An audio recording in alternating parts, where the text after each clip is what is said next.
Howdy everyone, welcome back to another episode of Design Patterns. My name is Matt and you're watching Code Tech Tutorials. Today we're going to be talking about the template design pattern. And now this isn't what you think when you initially hear template. If you're a C++ coder, it's not about templates in C++, although in theory you could work that in, but that's not really what we're going to be talking about. Now all really templates are is it's a method pattern, and basically it defines some base stuff and some required stuff that anything that might use this will have to implement. It's essentially a framework, and it has just a simple means of extending some functionality using inheritance.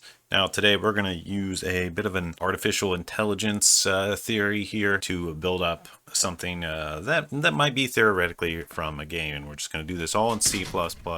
So if you're curious about how this works and why it works, just follow along and see what you can get out of it.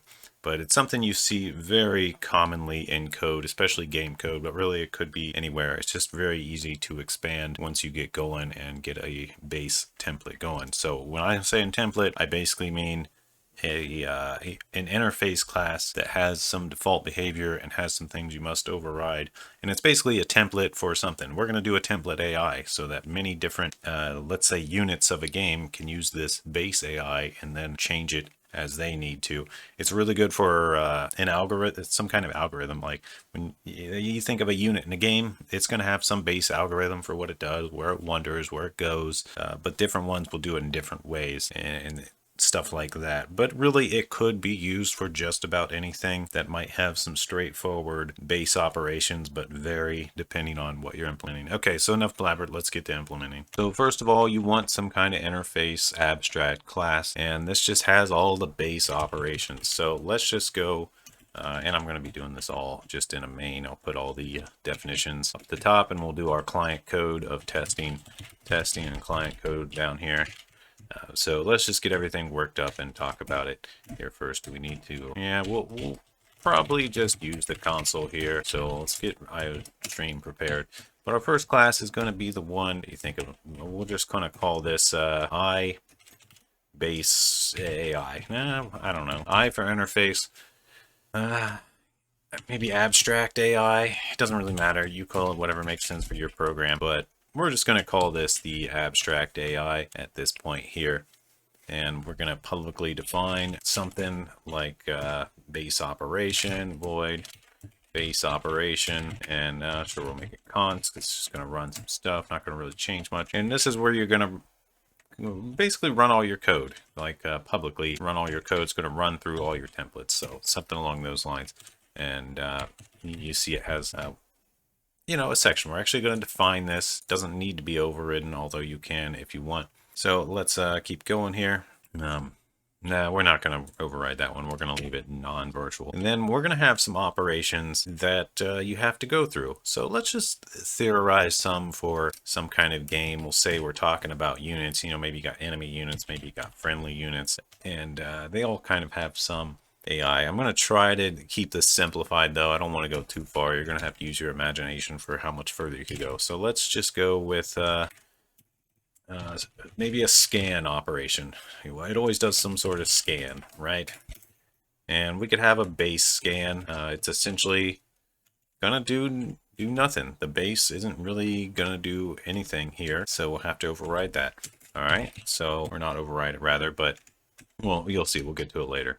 Scan isn't necessarily a good name because it's like scan what? Scan, maybe we'll call it scan map. If it has like an area around it it knows about, it can scan that and just pull some details for later. And then maybe we have a second operation of move unit, and we'll put that one in here. And then we'll put in another one, attack, sure. So there we go. We got some basic stuff that we're going to need to use. And now let's define some virtual stuff that you're going to need to override. So virtual void.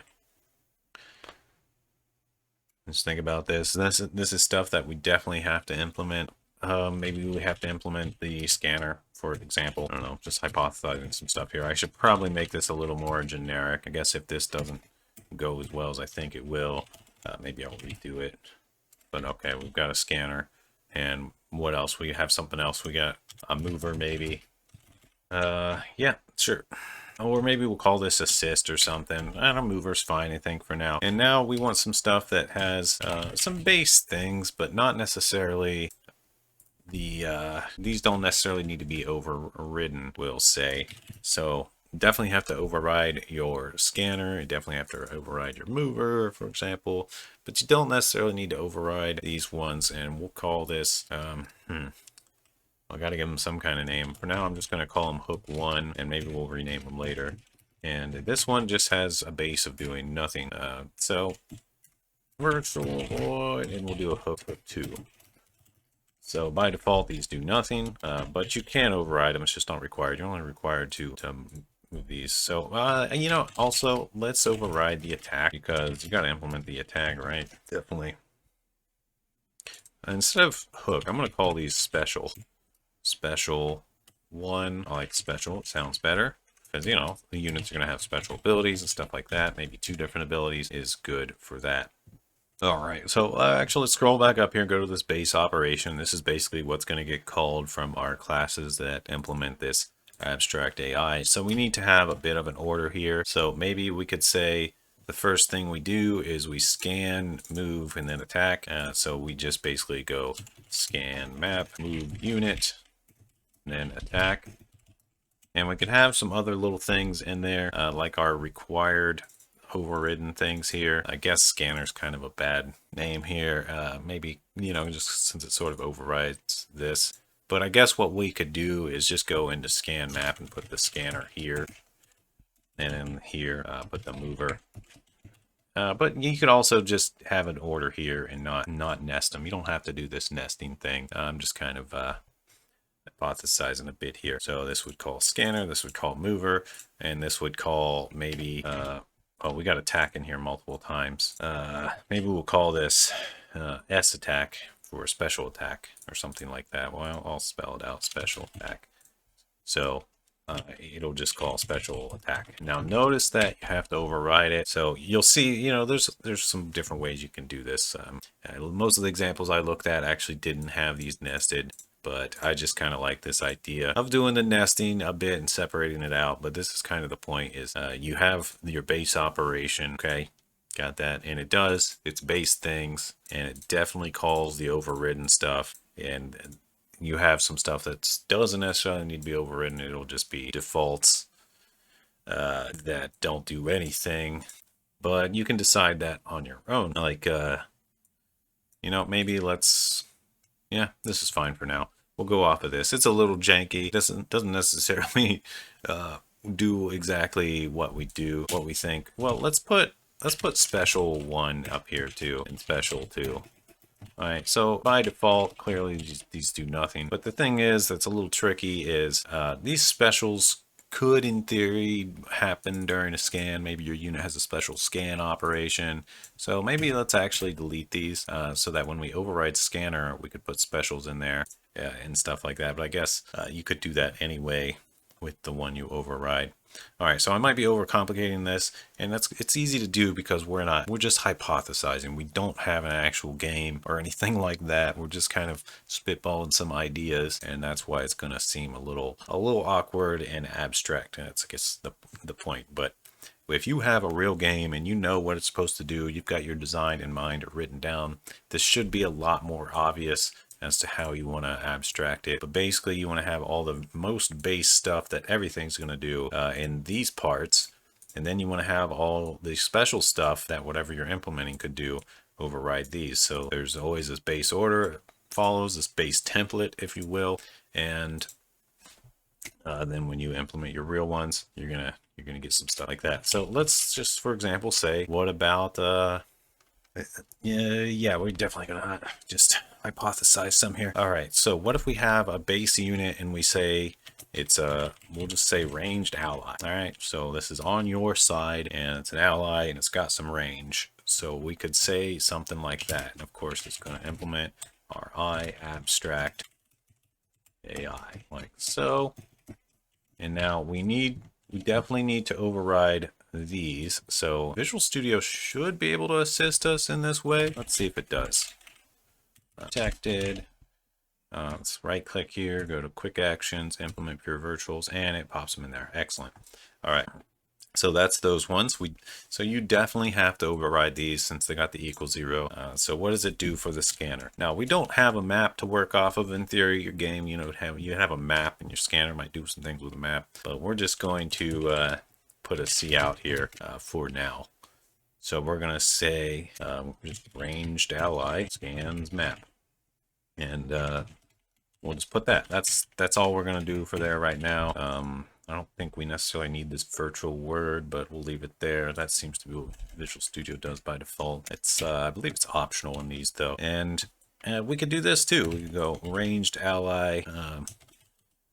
Yeah, so we need a little bit of, we might do an if statement here. We say if enemy in range, for example, like, something like this. Oh, we don't have a true thing. We'd have to put some private stuff here, like private full enemy in sight. We'll say in sight, and bull aggressive. Set these to false to begin with, but as you scan, you might do some stuff. So just in theory, if you set your little unit to aggressive, it'll go attack stuff in sight. If it's not aggressive, it might just like stand and look at or something. So that's something you need to decide. I'm not going to put the aggressive in here. That's getting too complicated. But I imagine if I were making a game, I'd put something like that in there. But let's keep it a little simplified. So if enemy, let's just go straight to enemy in sight. If enemy in sight, we'll attack it. Move to range and attack, or shoot rather. I'll say shoot. Fire weapon. Fire. Maybe fire weapon, fire weapons, however you want to do it. Range unit detects enemy, and let's go a little further here. Like obviously we don't have a map, but we do have in our old utility over here some random. So we could say, just for demo's sake, that sometimes we see them, sometimes we don't. So let's put a 50-50 in here and toggle this based on the 50-50, just to give it some variety when we run. So let's go ahead and do that. So what we're going to need to do is go to our Cmake, be sure to include backup directory here, or you could go Cmake root dir. We just want to be sure to path to this utility folder, which is up a directory and then in utility. So we're just going to go Cmake. I forget what this is. Let's see. Okay, it's Cmake source dir. That gets you to the root of your top level Cmake, which is here. So Cmake source dir, and then we'll go into the utility folder like so. Make sure we type this correctly. And then we want ran.cpp, and same thing. Let's be sure to put quotations around this so it doesn't get confused. And same thing with the .h. Now, basically all this does, you probably already know, but in case you don't, if we refresh this Cmake, and then, we put this in Cmake view, Cmake targets view, when we look at our, let's see, where is it? I guess it might not be in here yet. Yeah, I guess we got to hit save and refresh on our Cmake here for it to pick it up. Oh, let's put it in the subdirectory, design patterns template. Now it should pick it up after we hit save in this and generate. Just a little Cmake stuff there. Now we should see template in here, and there it is. And we'll see all these files now that they're properly included in the Cmake. So while it might still work if you just include the header correctly, and it won't show up in your Cmake if you don't do this in your targets. So good practice to do that. Otherwise, you're going to run into problems later. All right, so we got rand in there. Now, of course, we need to be sure to include rand, which is backup directory under utility, target, or include directories rather. I guess I'll include this in the tutorial. Directories, template, and then, we just put this path here. There we go. And now in our main, we don't have to go back. We just actually just go ran.h. It'll know what we're talking about now. We seem to have an error somewhere. Oh, we need to put public or private here. Sure, let's just do private. Okay, now it should be fine. All right, back to where we were. So yeah, we got random in here now. So we can randomly say maybe we detect it or not. So we'll just go if. Let's look at our rand library real quick. See which one we need. Let's get 0 or 1.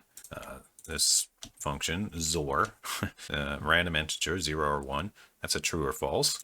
So we could go boom, XOR. So sometimes it'll be true, sometimes it'll be false. Let's say if it's true, then enemy in sight equals, actually, rather than an if, we could just directly go like this. Boom. Now it's going to equal 0 or 1. Why doesn't it like this? Must be a modifiable value. It is definitely a modifiable value. I don't know what it's talking about. All right, so we'll just ignore that squiggly there because Visual Studio sometimes just isn't good at life or anything.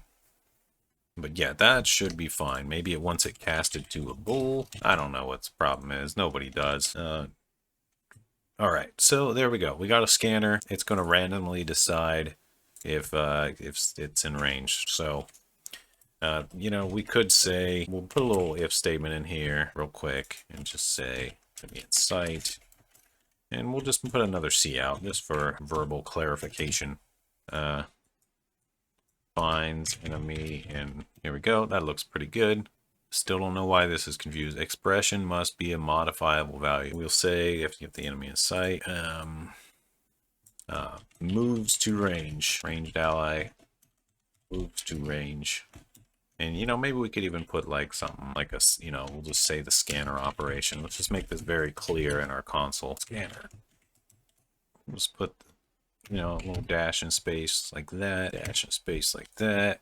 Ranged ally moves to attack. Well, we don't need to put ranged ally in there a bunch. We got that at the top of our little block, as we'll see here shortly. We got special attack. Now, so special attack will once again say if enemy in sight. Now we could go a little further here and say if in range, because, you know, maybe every tick you're just moving, you're not necessarily attacking yet. So let's do a bool enemy in range equals false. All right, and then we can go, so we're moving, moves to attack range, enemy, you know, this might not necessarily go to true, but let's just set it to true in this case here. Just for, once again, sake of example, if enemy in sight and enemy in range, then we can say fires weapon. Okay, so it fires a weapon. So what does it do? Does it do any special attacks? We could say special, you know, we could go special 1, boom, and special 2. Or we could do these in certain situations based on, you know, what we're doing. Now, by default, these do nothing. They're not going to do anything at all unless we override them. So if we want those to do things, we'd have to override them. So special 1, we could say, okay, maybe our ranged unit on kill restores hit points or something. I don't know. That's it could have a special ability like that. So actually, let's just do crit. We'll just make this special the actual damage or the actual attack. So we could just go. We could say, let's just do a 50% chance of crit, for example. That's a pretty high crit chance, but it's fine. So we'll just say if this is ends up being a 1, we crit, 0, not. So we'll just say attack with possible crit chance special. That sounds good to me for now. We'll just say crits. Boom. Otherwise, it doesn't crit. So we'll just put an else here and just, you know, maybe we could do this differently. We could do like third chance of a miss, a third chance of not. So we could go like, let's find another function here. Let's go 0 to 1 random. So that returns a float. If we look at this function, this is just a function I made. It basically returns something between 0 and 1. So we can use that as a percent chance. We could say if this is greater than 0.667, then it crits. Else if, well, you know, let's get this seed sorted out here temporarily. We'll just use an auto here. It's going to be a double. And we'll call it roll 0 to 1 random. You know, we could also go, there's another function here that might even be better that just uses integers like this one, end decay. We could do a 1 and 100. So getting into a little random theory here, and you can design this how you want. 0 to 1 is fine. Let's just go end decay. There we go. So we can say if roll greater than 66, maybe we'll do 67. You can decide what you want your crit chance to be here. We could do else if roll is greater than 33. Now these are going to use some short circuit theory, as in if it's greater than 67, it's going to do this one and skip the rest. If it's not, it's going to check if it's greater than 33, and then we'll say hits. And otherwise, if it's less than 33, it's just going to be, we'll say it's a miss. All right, misses. All right. So there we go. We got a little bit of AI going on there. We got a little special attack with a possible crit chance. And maybe, you know, if we have a special too, we could do that as well. But maybe it doesn't have a special too. But we could put something in there like if needs reload, doesn't fire, and instead reload. We don't necessarily need to override a special. We'll just leave it there. You know, it's not going to do anything. It's going to call this blank one. Is going to be the point there. We do need to make sure we got this right. Yeah, that looks fine. But, you know, you don't have to, not everything's going to reload, so you don't necessarily want it in the base. So maybe you just have your own function somewhere, and when you override stuff, you use it. So maybe you've got somewhere privately here, like a reload or an ammo count or something like that, you know? And ammo count equals, I don't know, 4. Let's say it's got 4 shots. All right, we could do that. So we could call... You know, when we can just put this in the special 1 logic, I suppose. If ammo count is less than 1, then call the reload function. And don't attack. We skip our attack. So we'll put an else here. There's a couple different ways you could design this particular block that I'm working out here with this reload functionality. So however you want to do it, like for example, instead of else, we could just put a return here to skip over the rest.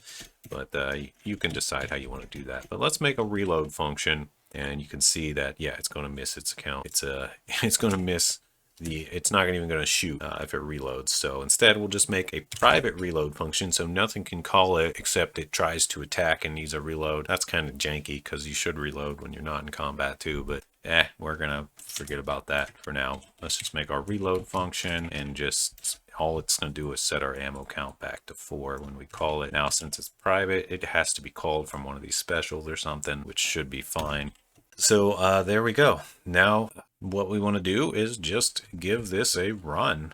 Let's go ranged ally. You can in theory make a melee 1, 2, and all that stuff. Maybe it doesn't have ammo, maybe it just swings. So as you can see, you would design, you know, if you did a melee one, you would still use this abstract AI, but you wouldn't, you know, you'd be able to design it. You wouldn't have to reload necessarily, and you know, you could put different private variables, etc., etc. So let's just go ahead and instantiate a ranged ally, and we'll just call it a ranged ally. Guess we don't need to give it anything to instantiate. It's just gonna have these defaults here. And we got any other defaults? No, that's pretty much it.